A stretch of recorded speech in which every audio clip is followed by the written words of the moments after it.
For centuries, the winners of wars and the rulers of kingdoms controlled what history was written down and what was left out. They told stories that made themselves look good and made others disappear. But now, with modern DNA testing, a new truth is being uncovered. One that shows many people today have royal bloodlines they never knew existed. Take England, for example. In 2012, archaeologists found bones under a parking lot in the city of Leicester. At first, it seemed like just another discovery. But DNA tests later confirmed the remains belonged to King Richard III, who died in battle in 1485. What shocked people even more was that when scientists checked his genetic line, they found living relatives today, ordinary people who had no clue they were connected to royalty.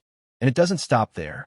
Across Europe, Asia, Africa, and the Americas, people are finding out they're descendants of ancient rulers and noble families.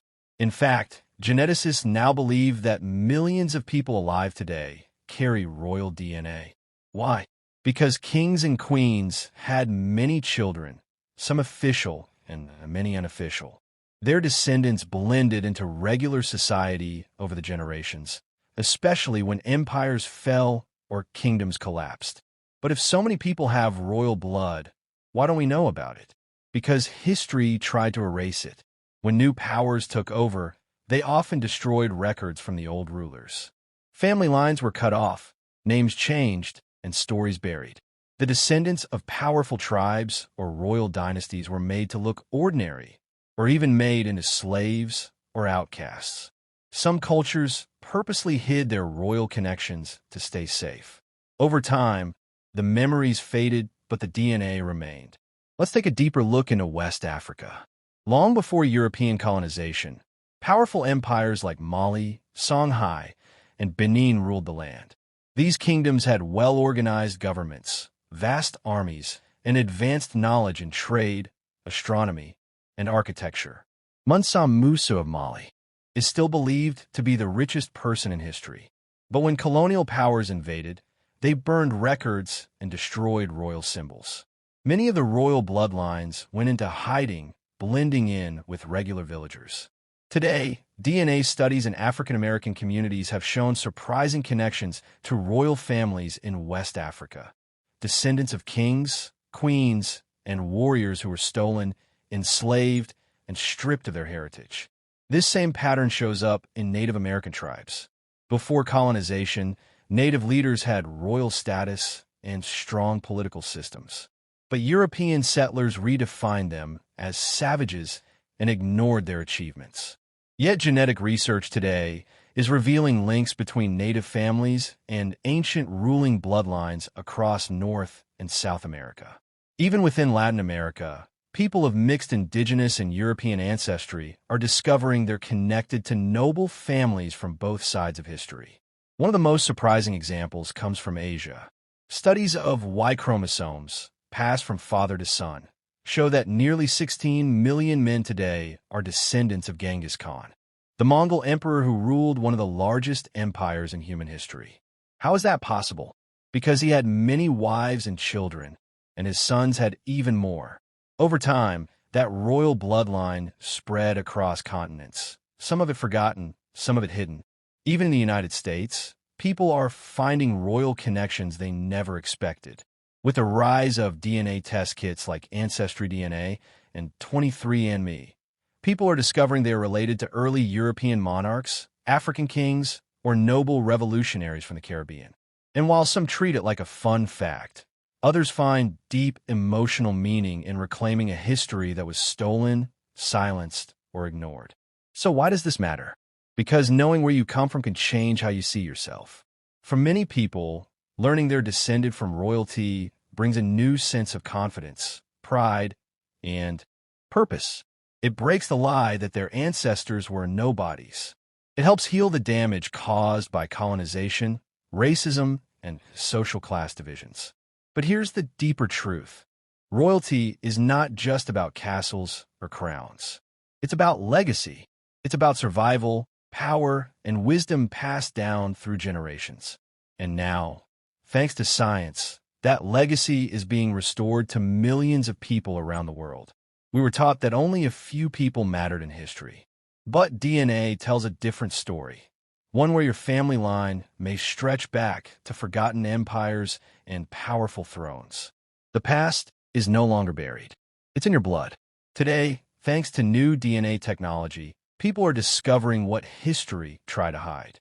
And one of the most powerful tools in this journey is genetic genealogy, using DNA testing to trace your family's roots. These tests don't just tell you what country your ancestors came from.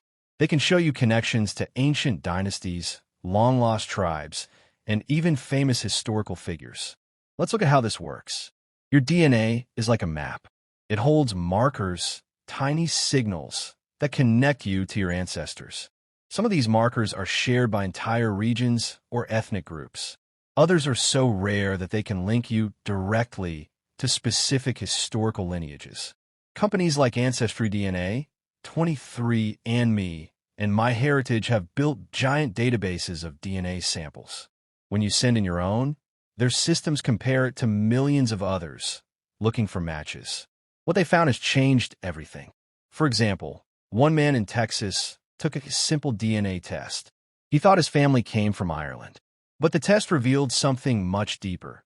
He carried a rare genetic marker traced to Neil of the Nine Hostages, a legendary 5th-century Irish king believed to have thousands of descendants across the world. His entire understanding of his identity shifted. He was part of a royal bloodline he never even knew existed. Similar stories are happening around the globe. In South Asia, many people have found links to ancient Indian dynasties like the Maurya or Gupta empires. In the Middle East, some carry DNA from the royal houses of Persia, Babylon, or even from the tribes that claimed descent from the Prophet Muhammad. In Latin America, many who thought they were only Spanish or Portuguese are learning they also descend from Incan or Aztec nobility, leaders whose kingdoms were once among the most advanced in the world. What's important to remember is this: royal blood isn't just European. It's African, Asian, indigenous, and global. Colonial powers often erased or rewrote those stories. They made it seem like civilization started with them. But DNA is now proving that powerful kingdoms, empires, and noble bloodlines existed everywhere, from the forest kingdoms of Central Africa to the imperial courts of Vietnam, Cambodia, and Ethiopia. Some of the most exciting discoveries are coming from mitochondrial DNA, which is passed down only from mothers to their children. This can reveal ancient matriarchal lines, something that traditional history books often ignore. Women in many cultures held royal and spiritual power, even if men ruled politically. By studying mitochondrial DNA, scientists are uncovering powerful female-led bloodlines in cultures across West Africa, Polynesia, and the Americas. Let's also talk about the famous Y-DNA studies. Y-DNA is passed from father to son. This type of testing has helped researchers identify massive royal lineages, like the one from Genghis Khan, which still lives on in millions of men today. Another famous case is the Cohen modal haplotype, found in Jewish men who trace their ancestry to the priestly class of ancient Israel. These markers are like a hidden crown passed through generations, often unnoticed until now. But discovering royal ancestry isn't just about claiming a title. For many, it's about reclaiming lost dignity. Think of communities affected by slavery, genocide, or forced migration. Many of them had their family histories broken, their names changed, their stories erased. But DNA doesn't forget. And when people find out their great-great-grandfather was a tribal chief, a royal guard, or a kingdom builder, it restores something powerful: a sense of truth, pride, and justice. In fact, in the African diaspora, especially among African Americans and Afro-Caribbeans, DNA testing is becoming a tool of empowerment. It's helping people reconnect with their roots in Ghana, Nigeria, Cameroon, and beyond. Some even visit these places and are welcomed as returning family, as children of the royal bloodline who were taken but never forgotten. And this idea of forgotten royalty isn't just historical, it's emotional. Imagine growing up thinking your family history didn't matter. Maybe you were told your ancestors were poor, unimportant, or just part of a nameless crowd. But then you find out that your lineage survived empires, wars, and colonization. That your DNA carries the strength of leaders, warriors, scholars, and healers. That truth changes how you walk, how you speak, and how you think about yourself. Of course, some people push back against this idea. They say, so what if I have royal DNA? It doesn't mean anything today. But they're missing the point. It's not about wearing a crown. It's about knowing your worth. History tried to flatten the world into a simple story. A few kings, a few heroes, and the rest of us just watchers. But DNA is proving that many of us are the legacy of greatness, whether or not history books included our names. And the best part? This is just the beginning. With more people taking DNA tests every day, new connections are being made. Families are reuniting across continents. Forgotten royal lines are being restored. Ancient knowledge is being brought back into light. We are witnessing a rebirth of hidden history, written not by kings or conquerors, but by science and truth. So if you've ever wondered where you really come from, maybe it's time to stop looking at what they told you and start listening to what your body remembers. Your ancestors weren't forgotten. They were buried under layers of silence. And now, it's time to bring them back into the light. So now we ask the big question, what does this mean for you? Knowing that your ancestors were royalty isn't just about pride. It's about connection. It means you belong to a much bigger story, one that crosses borders, cultures, and centuries. You're not just someone from a small town, a broken family, or a forgotten neighborhood. You're the continuation of something powerful, something sacred. Your ancestors survived wars, slavery, colonization, and exile. They built kingdoms, led armies, healed communities, and passed down knowledge that lived through you. Maybe their names were erased. Maybe their lands were stolen. But their blood is still alive. In your heartbeat, in your eyes, in your DNA. And even if you never wear a crown or sit on a throne, their strength is in you. You carry their courage, their intelligence, their will to survive. That's more powerful than any title. But here's the truth. This information comes with responsibility. Once you know who you are, you can't live small. You can't keep believing the lie that you're ordinary or unimportant. You have to honor their legacy by living with purpose, by protecting your people, by standing up for truth.